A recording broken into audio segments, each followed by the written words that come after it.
Vamos abrir as nossas Bíblias no livro de Mateus, capítulo 26, isso, versículo 26. Mateus 26, 26.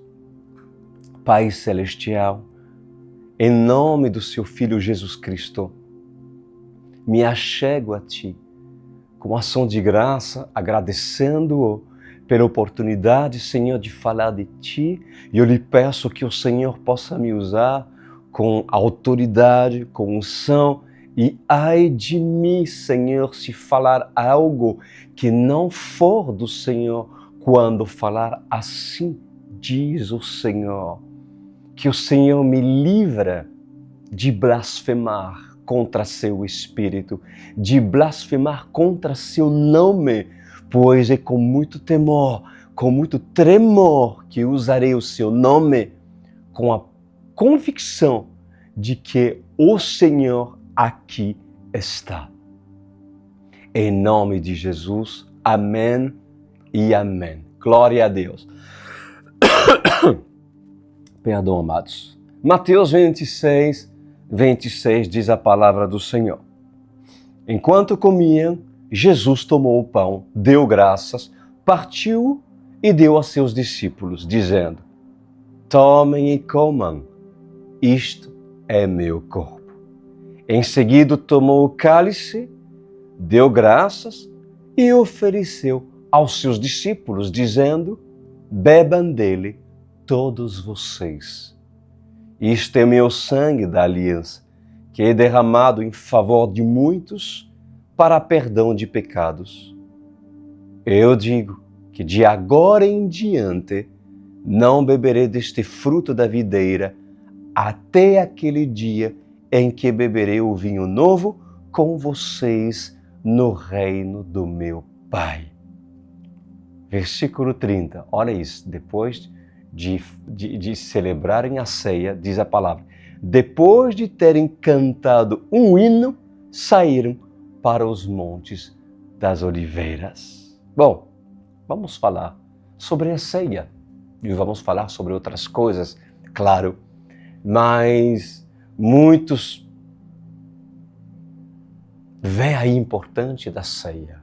Para muitos ministérios, para muitas igrejas, né, a ceia é algo sagrado, né, colocado, estabelecido uma vez por mês, de uma maneira nem sempre daquilo que agrada a Deus. Há pessoas que celebram a ceia da maneira certa. Agora, pode-se juntar pecadores, pessoas que vivem no pecado, na prática do pecado, e se assentar na mesa cujo próprio Senhor, o próprio Rei dos Reis apresenta? Pois vamos ver nessa noite acerca disso.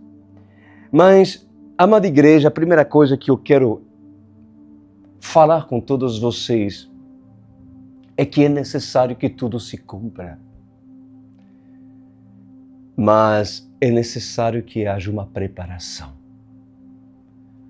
Para se assentar na mesa do rei, é sim necessário uma preparação.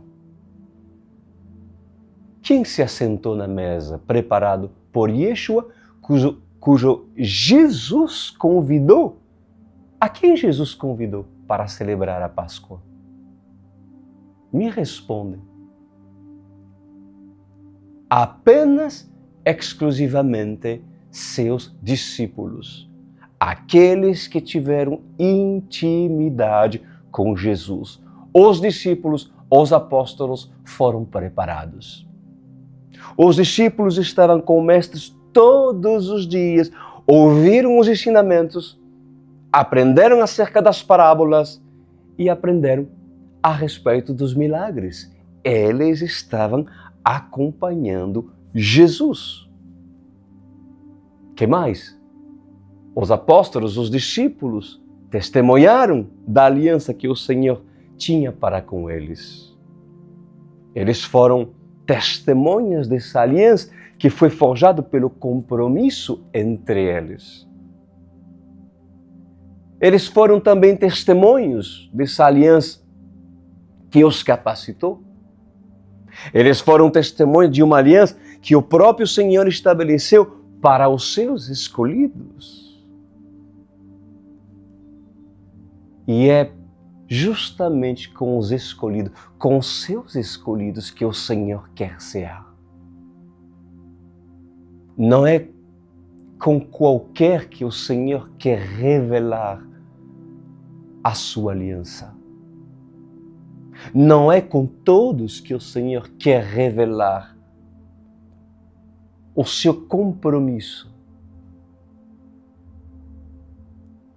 a sua aliança.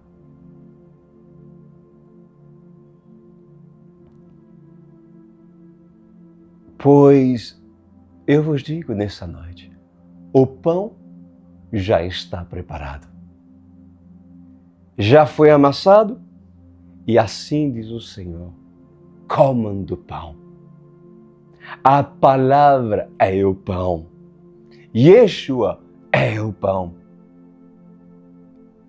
E a verdade é que Jesus se fez pão. E se você come desse pão, nunca terá fome. Você sabia que a ceia é a representação da comunhão eterna? É a representação da aliança eterna, a ceia do Senhor. É uma simbologia. Há um significado. Ela é uma representação da comunhão eterna. Pois assim diz o Senhor nessa noite.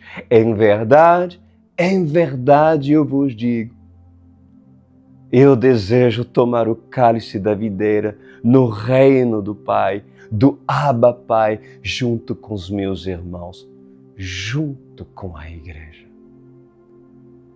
Pois haverá uma grande ceia, haverá um grande banquete, haverá uma grande celebração. E essa celebração está próxima de acontecer. O mundo não conseguirá entender porque o mundo não faz parte dessa celebração, diz o Senhor. Pois muitos recusam e muitos continuam a recusar. Mas a verdade é que a ceia é apenas para aqueles que têm intimidade na mesa comigo. Por acaso, não seria isso justo? Ou qualquer poderia ceiar? Pois apenas os meus próprios discípulos foram convidados para o banquete, para a ceia, porque é justo de convidar aqueles que se esforçam para colocar a mão no mesmo pão comigo. E isso significa e simboliza a aliança que temos nós para com Jesus. Uma só aliança, um só povo, uma só família. E olha que fala versículo 30. Depois de terem cantado um hino, saíram para os montes das oliveiras. Vocês desejam saber qual foi a melodia que eles entoaram? Quem gostaria de saber e ouvir a melodia que eles entoaram depois de terem ceados com o Mestre? Pois essa melodia, esse hino, será apresentado novamente na grande mesa, no grande banquete. Assim diz o Senhor. E estejam preparados, porque todos irão cantar um só hino no grande dia. Que lindo, Senhor. Versículo 31. Então Jesus lhes disse, ainda esta noite todos vocês me abandonarão, pois está escrito, ferirei o pastor e as ovelhas do rebanho serão dispersas. Mas depois de ressuscitar, irei adiante de vocês para a Galileia. E Pedro respondeu: ainda que todos te abandonem, eu nunca te abandonarei. Respondeu Jesus: asseguro que ainda esta noite, antes que o galo cante, 3 vezes você me negará. Mas Pedro declarou: mesmo que seja preciso que eu morra contigo, nunca te negarei. E todos os outros discípulos disseram o mesmo. Então Jesus foi com seus discípulos para um lugar chamado Getsêmani e lhes disse: senta-se aqui enquanto ali vou orar. Levando consigo Pedro e os 2 filhos de Zebedeu, começou a entristecer-se e a angustiar-se. Disse-lhes então: a minha alma está profundamente triste, numa tristeza mortal. Fique aqui e vigiem comigo. Indo um pouco mais adiante, prostrou-se com o rosto em terra e orou: meu Pai, se for possível, afasta de mim este cálice. Contudo, não seja como eu quero, mas sim como tu queres. Passagem conhecida, da grande maioria, já se fez filmes, muito visto nessa passagem, mas Jesus, amada igreja, como eu já falei inclusive anteriormente, ele foi 100% homem. Ele se esvaziou de si mesmo, para quê? Para nos servir. Jesus é 100% homem e 100% Deus. 100% vivendo em santidade, 100% vivendo em obediência, 100% guardando os ensinamentos do Pai, pois o Senhor Jesus Cristo não cometeu pecado algum. O Senhor teve aflições. A Bíblia diz que ele chorou. E é claro que tudo aquilo demonstra que Jesus, ele teve suas limitações. Por isso que foi 100% homem. Ele teve dificuldade como qualquer outro homem, e mesmo assim, Jesus se manteve santo.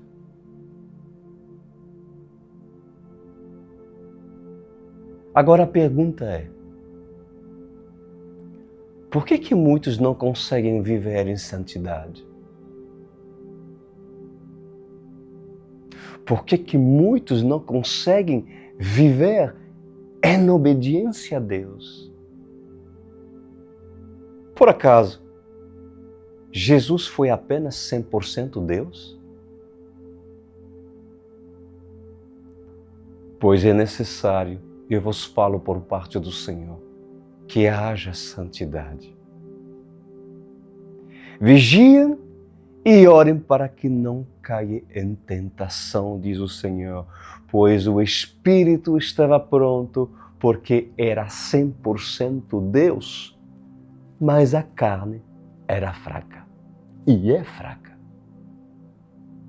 E Jesus ensina através dessa oração que todos nós possamos orar, que todos nós possamos estar preparados. É um exemplo que nós devemos aplicar nas nossas vidas.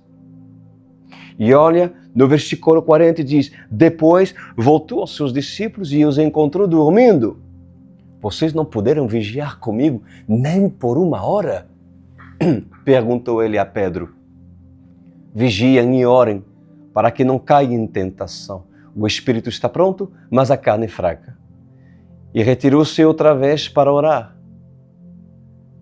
Meu Pai, se não for possível, afasta de mim esse cálice sem que eu beba. Faça-se a tua vontade. Quando voltou, de novo os encontrou dormindo, pois seus olhos estavam pesados. Então os deixou novamente e orou pela 3ª vez, dizendo as mesmas palavras.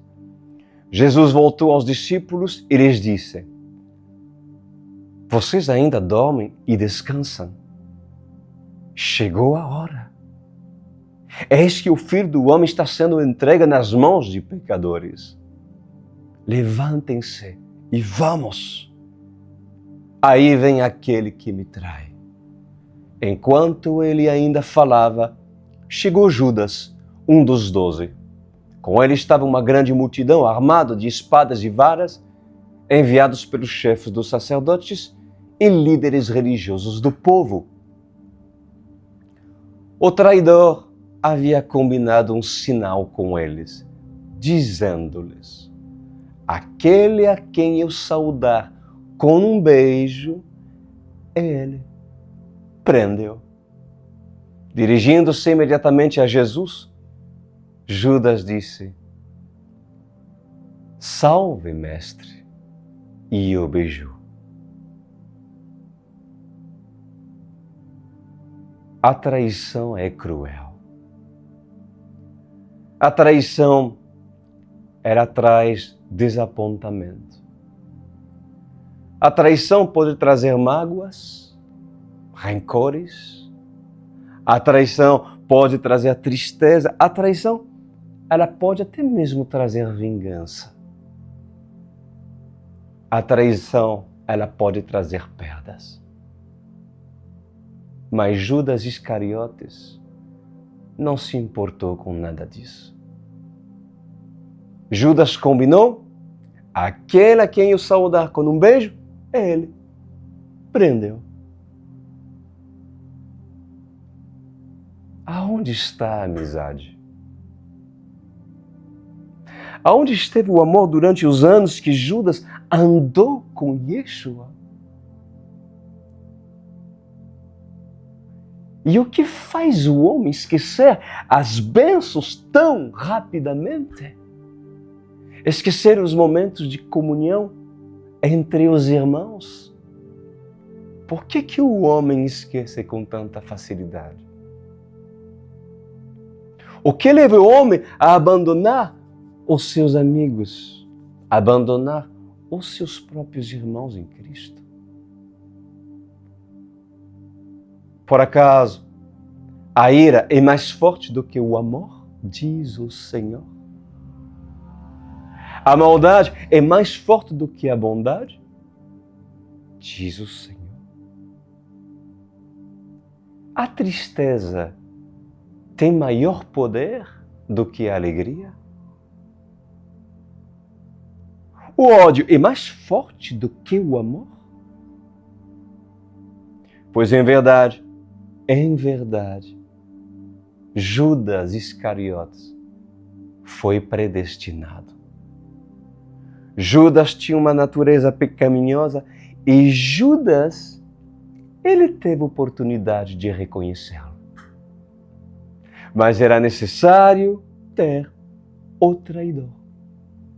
Era necessário ter aquele que entre nós não vai se arrepender.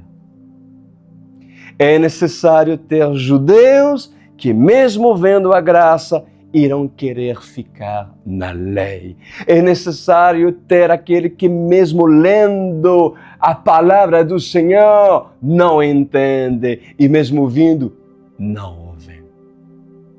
É necessário para que se cumpra todo o propósito e toda a profecia.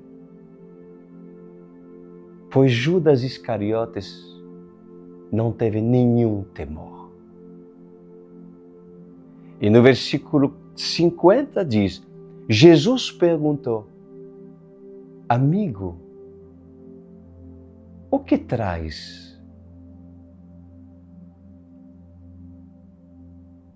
Vejam o amor de Jesus. Como Jesus chamou Judas? Amigo. Amigo? O que traz?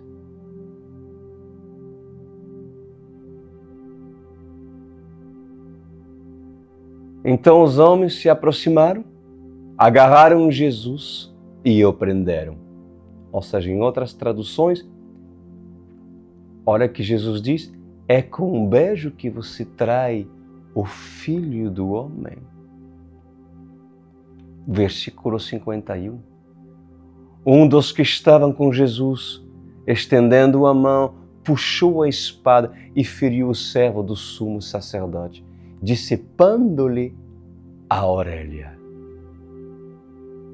Quem foi esse discípulo? Já preguei muito sobre esse acontecimento. Cefas, Pedro, que desembainhou a sua espada e cortou a orelha direita do Malco, servo do sumo sacerdote. O precipitado.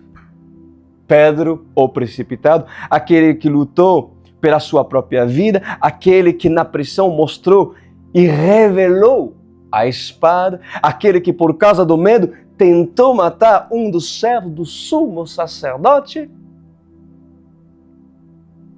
Pedro, Simão Pedro. 52 diz assim: disse-lhe Jesus, guarde a espada, pois todos os que empunham a espada, pela espada morrerão. Você acha que eu não posso pedir a meu Pai e Ele não colocaria imediatamente à minha disposição mais de 12 legiões de anjos? Pois eu quero falar algo para vocês nessa noite. Jesus, Ele tinha certeza e a convicção da sua coroa, da sua autoridade e do amor que o Pai tinha para com ele, mas mesmo assim estava disposto a entregar a coroa, disposto a ser humilde, a ser um servo, pois decidiu obedecer o plano para que todo o propósito se cumprisse por intermédio da sua vida. Que amor é esse, né, pessoal? E no versículo 54, que lindo. Como então se cumpririam as Escrituras que dizem que as coisas deveriam acontecer desta forma? Naquela hora, Jesus disse à multidão: estou eu chefiando alguma rebelião para que vocês venham prender-me com espadas e varas? Todos os dias eu estive ensinando no templo e vocês não me prenderam. Mas tudo isso aconteceu para que se cumprissem as Escrituras dos profetas. Então todos os discípulos o abandonaram e fugiram. Os que prenderam Jesus o levaram a Caifás, o sumo sacerdote, em cuja casa se haviam reunidos os chefes da lei e os líderes religiosos. E Pedro os seguiu de longe até o pátio do sumo sacerdote. Entrou e sentou-se com os guardas para ver o que aconteceria. Os chefes do sacerdote e todo o sinédrio estavam procurando um depoimento falso contra Jesus para que pudesse condená-lo à morte, mas nada encontraram. Embora se apresentassem muitas falsas testemunhas, finalmente se apresentaram duas que declararam: este homem diz, sou capaz de destruir o santuário de Deus e reconstruí-los em 3 dias. Então o sumo sacerdote levantou-se e disse a Jesus: você não vai responder às acusações que este faz? Mas Jesus permaneceu em silêncio. E o sumo sacerdote lhe disse: exijo que você jura pelo Deus vivo. Se você é Cristo, o Filho de Deus, diga-nos.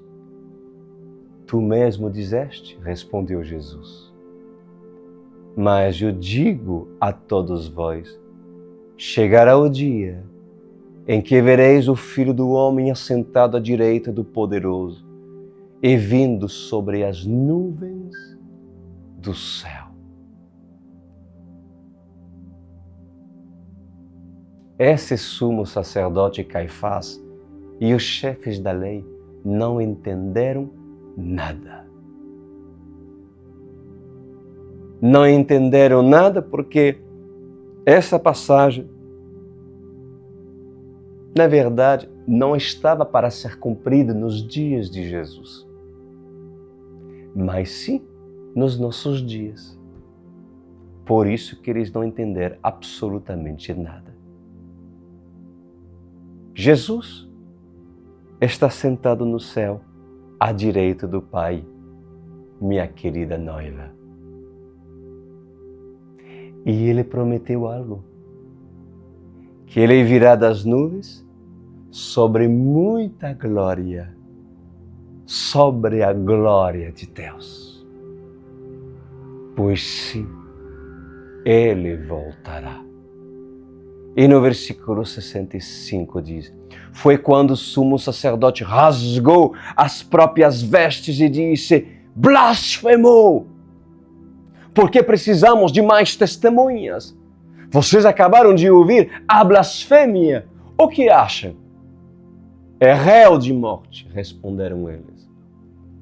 Então alguns lhe cuspiram no rosto e lhe deram murros. Outros lhe deram tapas e diziam: profetiza-nos, Cristo. Quem foi que bateu em você? Pedro estava sentado no pátio e uma criada, aproximando-se dele, disse: você também estava com Jesus, o Galileu? Mas ele o negou diante de todos, dizendo: não sei do que você está falando. Depois saiu em direção à porta, onde outra criada o viu e disse aos que estavam aqui: este homem estava com Jesus, o Nazareno? E ele, jurando, o negou outra vez: não conheço este homem. Pouco tempo depois, os que estavam por ali chegaram a Pedro e disseram: certamente você é um deles. Você é um deles. O seu modo de falar o denuncia. Aí ele começou a lançar maldições e a jurar: não conheço esse homem. E imediatamente um galo cantou. Então Pedro se lembrou da palavra que Jesus tinha dito: antes que o galo cante, você me negará 3 vezes. E saindo dali, chorou amargamente. Amada igreja, é necessário o Filho do Homem vir das nuvens. E essa profecia há de acontecer. Essa profecia está próxima de acontecer. O Filho de Deus virá das nuvens montado em seu cavalo branco com grandes cavaleiros, um número enorme, um grande exército se apresentará no céu. O Filho de Deus virá com poder e glória, honra e majestade. Ele é o príncipe, Ele é o alfa, Ele é o ômega, Ele é o princípio e Ele é o fim. Seus olhos são como chamas de fogo e da sua boca sairá uma espada afiada que irá julgar de uma vez só todas as nações da terra. Só que essa profecia Caifás não entendeu. E na verdade, Caifás não continua entendendo. Porque Caifás continua no sinédrio a viver às custas do sinédrio, diz o Senhor. Caifás, vocês vão me entender, continua em seus aposentos. Caifás continua na sua luxúria e com sua religiosidade. E ele diz, junto com aqueles que o servem: não vejo o Filho do Homem vindo na glória, ou muito menos um trono à direita do Pai? Então, continuamos a trabalhar. Afinal, é no sinédrio que somos fortes. Afinal, é estar entre os poderosos de Roma que temos sustento. Porque todas as vestes que levamos e todo o conhecimento que temos nos dá o direito de sempre estar diante de Pilatos. Assim diz o Senhor. Caifás precisa estar diante de Pilatos.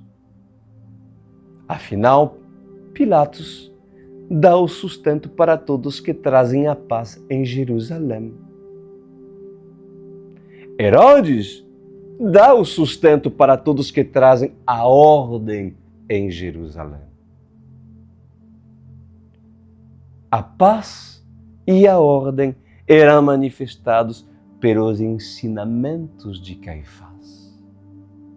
Pois assim diz o Senhor dos Exércitos. Chegará a hora que certamente Caifás dirá: eu não entendo nada aquilo que esses ungidos estão a falar.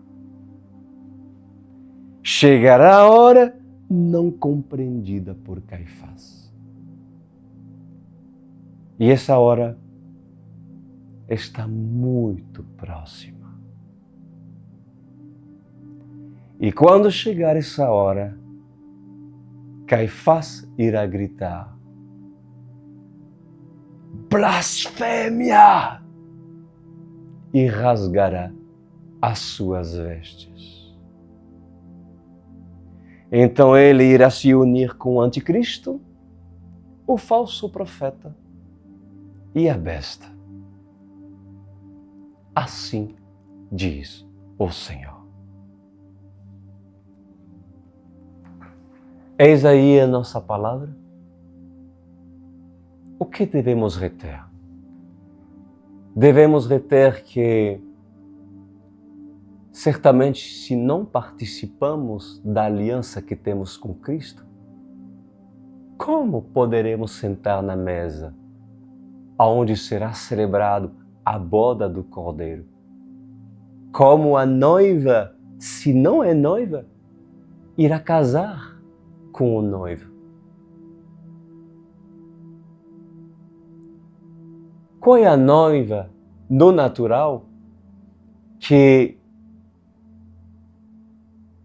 irá casar ou faz planejamento para casar com seu futuro esposo se não se estabelece a si mesmo um compromisso de fidelidade, um compromisso de corresponder, um compromisso de honrar, tanto da parte do noivo como da parte da noiva?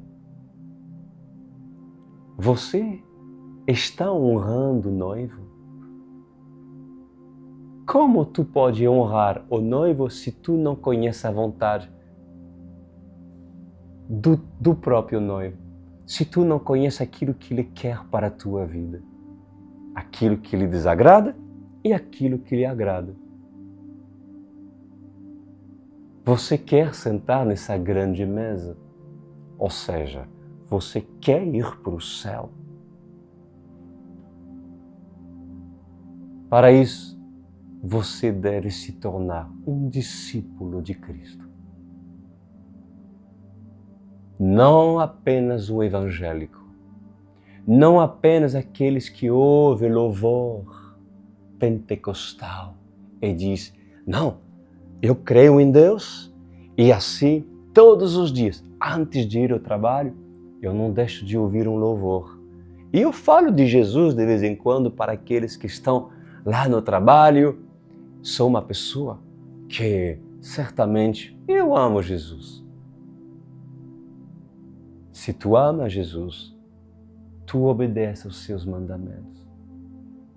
Se tu amas Jesus, tu defende um compromisso de uma aliança, porque uma aliança deve ser defendida, senão não há amor.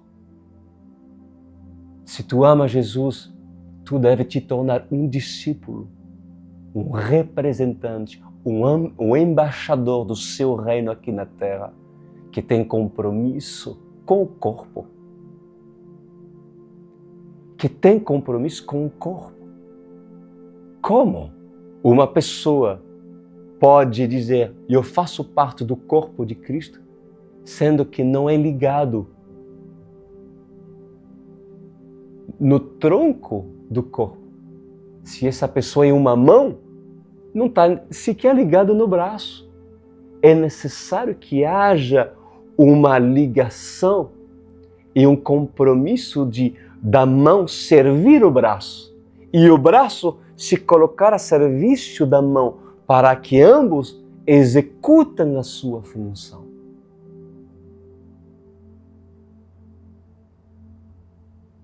Mas para isso é necessário que o corpo de Cristo seja verdadeiramente corpo de Cristo. Nem tudo que a igreja é de Deus. Nem todas as igrejas que falam de Jesus têm Jesus. Pois nessa noite eu te faço um convite para você se deixar ser preparada ou ser preparado para poder entrar pela porta, pela porta estreita da salvação, onde haverá uma mesa preparada pelo Senhor. Há uma mesa preparada. Por isso que eu me esforço às terça-feira e o sábado a poder pregar a palavra do Senhor. E eu continuo, porque sempre tenho na esperança que tem um, que tem dois, que de repente o Senhor atraiu nesse lugar, porque se verdadeiramente ela é escolhida, ela quer de Jesus, ela vai entender que é necessário que alguém lhe ensine a viver os princípios da palavra e assim lhe encorajar, lhe corrigir se necessário, mas é necessário que alguém a motive a entrar pela porta estreita e não a porta ampla.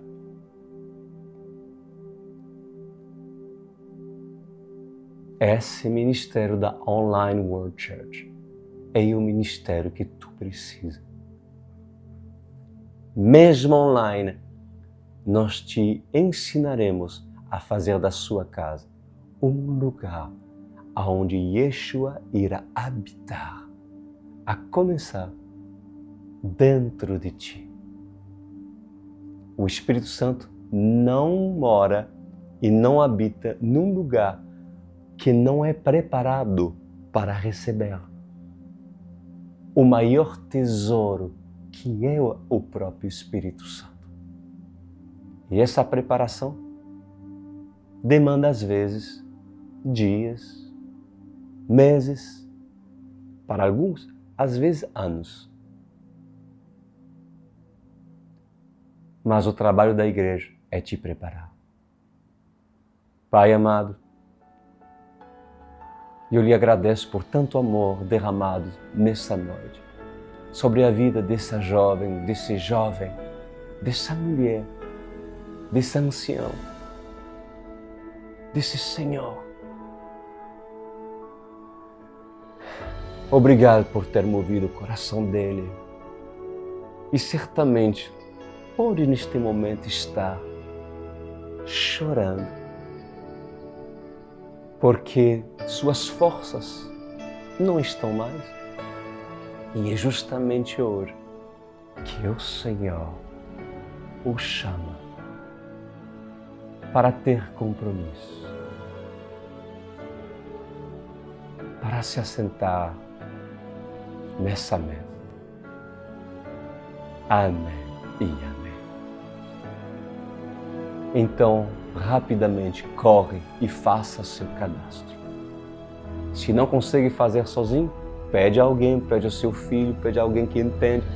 Você pode, olha só, veja, o QR Code é aqui. Aproxima seu celular no modo fotografia e o seu telefone irá ler aquela codificação e imediatamente vocês irão entrar numa janela onde terá um cadastro. Preencha o cadastro, faça-o, nós te aguardamos.